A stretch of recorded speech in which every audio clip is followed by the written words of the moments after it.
So hello everyone. आज के इस वीडियो में हम लोग जो electric charges and field chapter हम लोग पढ़ रहे थे उसी का कंटिन्यूशन होगा। तो लास्ट वीडियो हमारा एंड हुआ था कूलम्ब्स लॉ में, ठीक है। तो वहीं से थोड़ा मैं रिलेट करके फिर आगे हम लोग बढ़ते हैं, ठीक है। तो कूलम्ब्स लॉ में बेसिकली हम लोगों ने पढ़ा था कि जैसे कि हमारा अगर दो पॉइंट चार्जेस है, ठीक है, Q1 and Q2, these are the 2 point charges, ठीक है। तो इनके बीच में मैंने एक लाइन ड्रॉ कर दिया और इनके बीच का सेपरेशन हो गया R, ठीक है। तो Q2 पे जो फोर्स लगेगा Q1 के वजह से, ठीक है, force on Q2 due to Q1, इसको F मार्क कर दिया। Q1 में जो फोर्स लगा ड्यू टू Q2 उसको भी मैंने F मार्क कर दिया, ठीक है। तो ये जो फोर्स है ये फोर्स था proportional to product of magnitude of the two charges, ठीक है। और it was inversely proportional to square of the distance of separation. और हम लोग को एसआई सिस्टम में हम लोग को मिला था F इज इक्वल टू, मतलब यहाँ पे proportionality constant F is equal to K Q1 Q2 by R square ये आएगा। तो K का वैल्यू 1/4 पाई एप्सिलॉन नॉट होता है एसआई सिस्टम में, ठीक है। एप्सिलॉन क्या था? Permittivity of free space. तो यहाँ पे Q1 Q2 by R square, ठीक है। तो यहाँ पे हमारा कहानी खत्म हुआ था। तो हम लोगों ने फिर रिलेटिव परमिटिविटी डाइलेक्ट्रिक कांस्टेंट वो सारी चीजें हम लोगों ने प्रीवियस वीडियो में पढ़ी थी, ठीक है। तो उसका लिंक भी मैं दे दूंगा, वो लोग अगर आपने मिस आउट किया है तो उसको आप लोग एक बार देख सकते हैं, ठीक है। अच्छा, अब यहाँ पे एक क्वेश्चन हमको पूछा जाता है कि डिफाइन 1 कूलम, ठीक है, 1 मार्क के लिए, ठीक है। तो देखो, अब फोर्स का जो एक्सप्रेशन है फोर्स बिटवीन चार्जेस वो है 1/4 pi epsilon naught Q1 Q2 by R square, ठीक है। अब यहां पे 1/4 पाई एप्सिलॉन नॉट, ठीक है, इसका वैल्यू क्या है? 9 इंटू 10⁹ न्यूटन मीटर स्क्वायर पर कूलम स्क्वायर, ठीक है। अच्छा, ये वैल्यू आपको याद होना चाहिए तभी आप क्वेश्चन कर पाएंगे, ठीक है। तो न्यूमेरिकल्स करेंगे तो ये वैल्यू अपने आप याद हो जाएगी, ठीक है। 9 इंटू 10⁹ न्यूटन मीटर स्क्वायर पर कूलम स्क्वायर। अब यहां पे अगर मैं फोर्स मतलब charge Q1 is equal to Q2 is equal to 1 coulomb, ठीक है, और R is equal to 1 metre, मतलब आपके पास दो चार्ज है 1 कूलम और 1 कूलम, और उनके बीच में जो सेपरेशन है वो सेपरेशन है 1 metre and they are placed in vacuum, ठीक है, वैक्यूम में रखा है। तो जो फोर्स होगा वो कितना हो जाएगा? वो फोर्स होगा 9 इंटू 10⁹ 1/4 पाई एप्सिलॉन नॉट की जगह पे हो गया इंटू 1 डिवाइड बाय 1 स्क्वायर। सो इसका मतलब ये कितना हो जाएगा? 9 इंटू 10⁹ न्यूटन, मतलब जो force experience by each charge होगा वो कितना होगा? 9 इंटू 10⁹ न्यूटन, ठीक है। सो हम लोग अब 1 कूलम को कैसे डिफाइन करते हैं? 1 coulomb is the charge when placed at 1 meter from identical charge in free space repels it by a force of 9 into 10⁹ Newton. मतलब अगर 1 कूलम वो चार्ज है को अगर इफ कि वैसे ही और एक दूसरा चार्ज होगा वो, ठीक है, ये 1 कूलम है, दूसरा 1 कूलम, और उनके बीच में डिस्टेंस कितना हो? 1 मीटर। तो उनके बीच में जो रिपल्सिव फोर्स होगा वो होगा 9 टू 10⁹ न्यूटन, ठीक है। So this is how we can define 1 coulomb. तो 1 मार्क मिल गया हमको 1 में से 1, ठीक है। अगले टॉपिक पे आते हैं, Coulomb's law in vector form, ठीक है, वेक्टर फॉर्म में। तो यहां पे कोऑर्डिनेट एक्सिस हमारा दिया हुआ है, ठीक है। तो मान लेते हैं कि ये हमारा एक्स एक्सिस है और इधर हो गया ये वाई एक्सिस और इधर हो गया ये जेड एक्सिस, ठीक है, यहाँ पे ओरिजिन हो गया। तो दो चार्ज है, एक Q1 है और एक Q2 है, ठीक है। Q1 का जो पोजीशन है वो R1 वेक्टर डिफाइन कर रहा है, Q2 का पोजीशन R2 वेक्टर डिफाइन कर रहा है, और R21 जो वेक्टर है वो डिफाइन कर रहा है position of Q2 with respect to Q1, ठीक है। जो R21 है, R21 ये जो है it is position of Q2 with respect to Q1, ठीक है। अच्छा, अब हम लोग force force on Q2 due to Q1, force on Q2 due to Q1। Q2 के ऊपर जो फोर्स है, ठीक है, Q2 के ऊपर जो फोर्स है ड्यू टू Q1, ओके, तो वो फोर्स मार्क किया है F21, ठीक है, F21 इक्वल टू हो गया 1/4πε0 Q2 Q1 divide by R21 square, ठीक है। अब देखो यहां तक तो ठीक है, बट यहां पे जब मैं वेक्टर सिंबल लगाऊंगा ना, तो मुझे यहां पे डायरेक्शन देना पड़ेगा राइट हैंड साइड में। तो डायरेक्शन कैसे दूंगा? डायरेक्शन देखो, डायरेक्शन देने के लिए हमको देखना पड़ेगा कि जो F21 है, ये F21 ये इस डायरेक्शन में है, और R21 किस डायरेक्शन में? R21 पीछे इसी डायरेक्शन में है ना। तो F21 जो है वो R21 के डायरेक्शन में है। तो हम लोग ये वेक्टर के लैंग्वेज में कैसे बोलेंगे? वेक्टर के लैंग्वेज में बोलेंगे हम यूनिट वेक्टर। यहां पे लोग मल्टीप्लाई करते हैं यूनिट वेक्टर R21 कैप। तो यूनिट वेक्टर मल्टीप्लाई करने से मैग्नीट्यूड चेंज हुआ नहीं, ठीक है। जो मैग्नीट्यूड है वो तो ये क्वांटिटी रह गया, ये जो है, ठीक है, ये मैग्नीट्यूड हो गया, और R21 ने उसको डायरेक्शन दे दिया, ठीक है। यहां पे मैग्नीट्यूड हो गया, मैग्नीट्यूड हमको कूलम्ब्स लॉ से मिला, ठीक है, और R21 ने हमको डायरेक्शन दे दिया, ठीक है। अच्छा, सिमिलरली अगर मुझे चाहिए force on Q1 due to Q2। Hopefully देखो, अगर जितने भी बच्चे मेरा वीडियो देख के पढ़ रहे हैं, एक बच्चा हो, दो बच्चा हो, 10 बच्चा हो, आप प्लीज, मेरा रिक्वेस्ट है, ठीक है, हाथ जोड़ के रिक्वेस्ट कर रहा हूं, आप पेन पेपर लिख के मेरे साथ लिखिए, समझ चीजों को समझ समझ के, जहां वीडियो समझ में ना आए पॉज कीजिए, ठीक है। समझ के लिखना है, डायरेक्ट कॉपी नहीं करना है, और सिर्फ नोट्स को डाउनलोड करके कुछ नहीं होगा, ठीक है। खुद जब लिखोगे ना तो आपको समझ में आएगा हर स्टेप कैसा आया। Force on Q1 due to Q2, force on Q1। अब देखो Q1 पे कहां से फोर्स लग रहा है? Q1 में फोर्स लग रहा है F12, ठीक है। Q1 में जो फोर्स लग रहा है वो F12 है, तो वो फोर्स कहां है? इस तरफ है, इस डायरेक्शन में। दोनों चार्ज तो पॉजिटिव है ना, तो जो F12 फोर्स की R21 वेक्टर अगर यहां से, मतलब Q1 से Q2 ड्रॉ किया है, तो R12 वेक्टर कहां से कहां ड्रॉ करेंगे? R2 से R1, तो ये हो जाएगा R12 वेक्टर, ठीक है। ये भी इस डायरेक्शन में होगा, इस डायरेक्शन में होगा, ठीक है। तो अब हम लोग F12 कैसे लिखेंगे? Force on Q1 due to Q2, F12 is equal to हो जाएगा 1/4πε0 Q1 Q2 bye R12 square, R12 cap,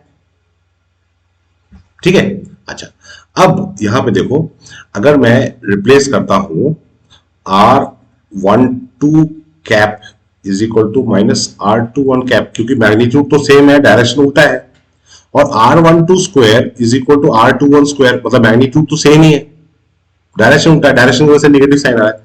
तो ये रिप्लेसमेंट अगर यहां पे हम लोग करें, सपोज ये इक्वेशन 1 हो गया और ये इक्वेशन 2 हो गया, तो ये रिप्लेसमेंट अगर हम लोग 2 में करें तो F12 इज इक्वल टू हो जाएगा 1/4πε0 Q1 Q2 divide by R21 square minus R21 cap, ठीक है। अब इसको अगर आप इक्वेशन 1 के साथ देखें तो ये जो F12 है वो क्या हो रहा है? It is equal to minus F21, ठीक है। तो यही है वेक्टर फॉर्म का मतलब पूरा एक्सप्लेनेशन, ठीक है। खाली आपको यहाँ पे एक्स्ट्रा चीज लिखनी पड़ेगी, consider charge Q1 placed at position R1, consider charge Q2 placed at position R2, उतना लिखा, डायग्राम ड्रॉ किया, और ये जो मेरा मैथमेटिकल स्टेप्स है ये आपने लिख दिया, 3 में से 3 मार्क्स, ठीक है। मगर कहानी अभी खत्म नहीं हुई है, यहाँ पे खत्म नहीं हुआ है। यहाँ पे लिखने के बाद आपको कंक्लूजन करना पड़ेगा कि देखो यहाँ पे जो चार्ज है ये Q1 चार्ज है, ठीक है, और ये आपका Q2 चार्ज है। तो यहाँ पे जो फोर्स लगा वो हो गया F21, ये force on Q2 due to Q1, और यहाँ पे जो फोर्स लगा force on Q1 due to Q2 वो क्या था? वो हुआ F12, और हम लोग को भी क्या मिला कि F12 is equal to minus F21। मतलब क्या है कि the forces are equal in magnitude, forces are equal in magnitude, equal in magnitude and opposite in direction, opposite in directions।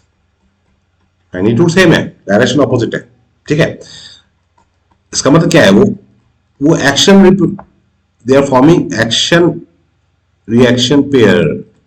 एक एक्शन है, दूसरा रिएक्शन है। कौन सा लॉ है ये? It follows Newton third law, follows Newton third law. ठीक है, अच्छा यहां पे आप एनसीईआरटी में देखेंगे, ये डायग्राम मैंने एनसीईआरटी से लिया है, तो वहां पे और एक डायग्राम दिया हुआ है, जैसे Q1 Q2, यहां पे फोर्स का डायरेक्शन कहां दिया हुआ, अवे। ठीक है, ये क्या है, इसका क्या मतलब है? देखो Q1 Q2 greater than zero, मतलब क्या है कि Q1 इंटू Q2 जो है, प्रोडक्ट जो है वो ग्रेटर देन जीरो कब होगा? जब दोनों पॉजिटिव होंगे या दोनों निगेटिव होंगे। अब दोनों पॉजिटिव और दोनों निगेटिव होंगे तो फोर्स क्या होगा? रिपल्सिव फोर्स होगा, इसलिए फोर्स बाहर की तरफ है। अब नेक्स्ट केस में क्या हुआ? Q1 Q2 less than zero, मतलब क्या है कि उनका प्रोडक्ट जो है वो नेगेटिव है। प्रोडक्ट कब नेगेटिव होगा? तो उसमें Q1 नेगेटिव होगा, Q2 पॉजिटिव होगा। ठीक है, या फिर Q1 जो है वो पॉजिटिव है और जो Q2 है वो नेगेटिव है, तो उसी केस में तो प्रोडक्ट नेगेटिव होगा ना, मतलब एक क्वांटिटी, एक चार्ज नेगेटिव होगा, एक चार्ज पॉजिटिव होगा। बट एक चार्ज नेगेटिव, एक चार्ज पॉजिटिव, अनलाइक चार्ज क्या होता है? अट्रैक्टिव, तो इसलिए फोर्स यहाँ पे अट्रैक्टिव दिखा रहा है। ठीक है, बट देखो दोनों केस में फोर्स का डायरेक्शन उल्टा है, एक में फोर्स ऐसे आ रहा है ऑपोजिट, और एक में फोर्स ऐसे आ रहा है ऑपोजिट। ठीक है, तो फोर्स का डायरेक्शन ऑपोजिट होना ही है। ठीक है, तो ये this is one implication of Coulomb's law in vector form. तो Coulomb's law in vector form में क्या इंपॉर्टेंस है, सिग्निफिकेंस है? तो वो दिखा रहा है कि जो फोर्स है, the two force charges, they will always experience force. Coulomb's law दो चार्ज के बीच में फोर्स को दिखाता है। ठीक है, अब वेक्टर फॉर्म क्या बताता है कि वो जो फोर्स है, वो जो दो चार्ज है, वो जो फोर्स एक्सपीरियंस करेंगे, the forces will always be in opposite direction. इस तरह से ऑपोजिट या इस तरह से ऑपोजिट। ठीक है, अच्छा अब आगे बढ़ते हैं। Force between multiple charges, force between multiple charges. ठीक है, अब ये कहानी कहां से क्या है? ठीक है, इसको थोड़ा हम लोग समझने का कोशिश करते हैं। मार्कर मैं कलर चेंज कर देता हूं, मैं कलर नहीं मतलब पेन का कलर, मैं कैसे कलर चेंज करूंगा? देखो कूलम्स लॉ जो है ना, वो बताता है कि दो चार्ज हैं Q1 और Q2। ठीक है, सेपरेटेड बाय डिस्टेंस r, तो यहां पे तो फोर्स आ गया 1/4πε0 Q1 Q2 bye r²। But दो से ज्यादा चार्ज होंगे, तीन चार्ज हो गया। ठीक है, यहां पे और एक चार्ज है, अब फोर्स निकालना है, तब क्या करेंगे? तब हमको ये कॉन्सेप्ट यूज करना पड़ेगा। कॉन्सेप्ट क्या है? देखो यहां पे हमारे पास तीन चार्जेस हैं। ठीक है, एक हो गया Q1, ठीक है, एक हो गया Q2 और एक हो गया Q3। ठीक है, तीनों चार्ज पॉजिटिव चार्ज यहां पे लिए हैं, और हमको नेट फोर्स जो निकालना है वो Q1 के ऊपर निकालना है। ठीक है, तो ये ओरिजिन हो गया, ओरिजिन के रिस्पेक्ट में पोजीशन Q2, Q1 और Q3 का दिया हुआ है, R1, R2 और R3। ठीक है, अच्छा अब Q1 के ऊपर फोर्स जो होगा, देखो तीनों पॉजिटिव चार्ज है, Q1 के ऊपर फोर्स लगाना है due to Q2 and Q3। ठीक है, तो Q1 के ऊपर Q2 फोर्स लगाएगा, Q1 के ऊपर Q3 भी फोर्स लगाएगा, तो Q1 के ऊपर जो Q2 फोर्स लगाएगा वो कहां हो गया? वो इस तरफ हो गया, वो हो गया F12। और Q1 के ऊपर Q3 जो फोर्स लगा रहा है वो इस तरफ हो गया। ठीक है, वो हो गया F13। ठीक है, तो F13 फोर्स हो गया Q1 के ऊपर जो Q3 लगा रहा है, F12 हो गया Q1 के ऊपर जो फोर्स लगा रहा है Q2। तो इन दोनों का जो रिजल्टेंट फोर्स होगा ना, वो होगा नेट फोर्स ऑन F1। ठीक है, तो यहां पे स्टेटमेंट क्या है? Force on any charge due to number of other charges is vector sum of all forces on that charge due to other charge taken one at a time. मतलब जो force on Q1 होगा वो F1, ठीक है, वो F1 is equal to क्या हो जाएगा? फोर्स ऑन Q1 क्या हो जाएगा? F12, मतलब जो 2 लगा रहा है 1 पे फोर्स, प्लस F13 जो 3 लगा रहा है 1 पे फोर्स। ठीक है, so force on any charge due to number of other charges is vector sum of all the force on that charge due to other charges taken one at a time, एक एक करके, मतलब Q1 के ऊपर Q2 की वजह से force, Q1 के ऊपर Q3 की वजह से force. The individual forces are unaffected due to presence of other charges। मतलब force between Q1 and Q2 it is independent of Q3, force between Q1 and Q3 independent of Q2। ठीक है, this is termed as principle of superposition. ये statement मैंने direct NCERT से लिखा है, तो आपको ये स्टेटमेंट अगर एग्जाम में आता है, what is principal of superposition, तो ये स्टेटमेंट आपको लिखना है। इस बार बोर्ड एग्जाम में क्वेश्चन भी आया था इसके ऊपर, डायरेक्ट प्रिंसिपल सुपरपोजिशन का एक्सप्रेशन दिया है और पूछा था कौन सा प्रिंसिपल है। ठीक है, अच्छा तो अब ये एक्सप्रेशन मैथमेटिकली चीज हम लोग क्या लिखेंगे, मतलब एग्जाम में तो आंसर भी लिखना है ना, तो वो मैं दिखाता हूं आपको यहाँ पे। थोड़ा सा थोड़ा सा थोड़ा सा थोड़ा सा थोड़ा सा इसको मैं मिटा देता हूं। ठीक है, तो यहां पे हो गया force, force on Q1, force on Q1, force on Q1 due to Q2, ये हो गया F12 is equal to 1/4πε0 Q1 Q2 divide by R12 square R12 cap. ठीक है, force on Q1 due to Q3 वो कितना हो जाएगा, F13 वो कितना हो जाएगा 1/4πε0 Q1 Q2 by R1 Q1 Q3 sorry R13 square R13 cap. ठीक है, R13 कैप R12 कैप ये सब डायरेक्शन के ले रहा हूं, ये R12 कैप डायरेक्शन के ले रहा हूं। तो net force on Q1 due to Q2 and Q3 क्या हो जाएगा, F1 is equal to F12 plus F13। So F1 is equal to हो गया 1/4πε0 Q1 Q2, इसको कॉमन ले लिया, Q1 Q2 by R12 square R12 cap plus Q1 Q3 by R13 square R13 cap. ठीक है, यहां पे ब्रैकेट लिख दिया by principal of superposition, principal of superposition, superposition इतना लिख दिया और हमको मार्क्स मिल गया 3 में से 3। ठीक है, तो ये हो गया हमारा फोर्स बिटवीन मल्टीपल चार्जेस। ठीक है, तो इसके ऊपर एक एनसीईआरटी में एग्जांपल, एक सॉल्व एग्जांपल दिया हुआ है। ठीक है, बट जो सॉल्यूशन दिया हुआ है वो आप लोग देखिएगा, अपने आप समझने का कोशिश कीजिएगा, बट हम लोग इस सॉल्यूशन को थोड़ा अलग से करेंगे। ठीक है, तो क्या क्वेश्चन है, consider 3 charges Q1 Q2 Q3 each equal to Q, तीनों सेम है, identical charge at the vertices of an equilateral triangle of side L, what is the force on charge capital Q with same sign as small q, मतलब सारे positive charge है, place at the centroid of the triangle, तो centroid में है। ठीक है, तो यहां पे देखिए सेंट्रॉइड में अगर है तो इसका डिस्टेंस, यहां पे कैपिटल Q चार्ज है। ठीक है, तो इसका जो डिस्टेंस है कॉर्नर से, सारे कॉर्नर से इक्वल है। ठीक है, और यहां पे चार्ज भी तो सेम है, यहां पे भी Q है, यहां पे भी Q है, यहां पे भी Q है, तो इसका मतलब ये जो फोर्स एक्सपीरियंस करेगा F1 F2 और F3 ये तीनों फोर्स इक्वल होंगे। ठीक है, तो ये तीनों फोर्स, अगर ये जो डिस्टेंस है ये डिस्टेंस कुछ x मान लेते हैं। ठीक है, तो ये F1 is equal to F2 is equal to F3 and it will be equal to 1/4πε0 Q by x square। ठीक है, क्योंकि ये डिस्टेंस भी x होगा, ये भी डिस्टेंस x होगा, डिस्टेंस सेम है, तो ये तीनों फोर्स का मैग्नीट्यूड सेम होगा। ठीक है, तो ये मेन कॉन्सेप्ट ये यूज करने वाला हूं मैं सॉल्व करने के लिए। ठीक है, तो यहां पे एक फोर्स F2 इधर मार्क किया है। ठीक है, F3 इधर मार्क किया है, इट इज F2, इधर F3। ठीक है, और इधर हो गया हमारा F1। ठीक है, अच्छा ये तीनों फोर्स मैंने यहां पे मार्क कर दिए। अब क्या करना है, देखो ये जो एंगल है ये एंगल 120 डिग्री है, ये जो एंगल है ये भी 120 डिग्री है, ये जो एंगल है ये भी 120 डिग्री है। ठीक है, तो अभी अगर मैं नेट फोर्स निकालना है, ठीक है, तो मैं F2 और F3 का पहले रिजल्टेंट निकालता हूं। तो ये तीनों तो इक्वल है, तो तीनों के बराबर मैं लिखता हूं यहां पे F। ठीक है, इसको मान लेते हैं कि F है। ठीक है, लेट ओके, तो अब मैं अगर इसका रिजल्टेंट निकालूं, ठीक है, F3 और F2 का रिजल्टेंट, तो रिजल्टेंट क्या हो जाएगा, F कुछ डैश ले लेते हैं, F डैश। ठीक है, F डैश इक्वल टू हो गया square root of F square plus twice F square cos 120 degree.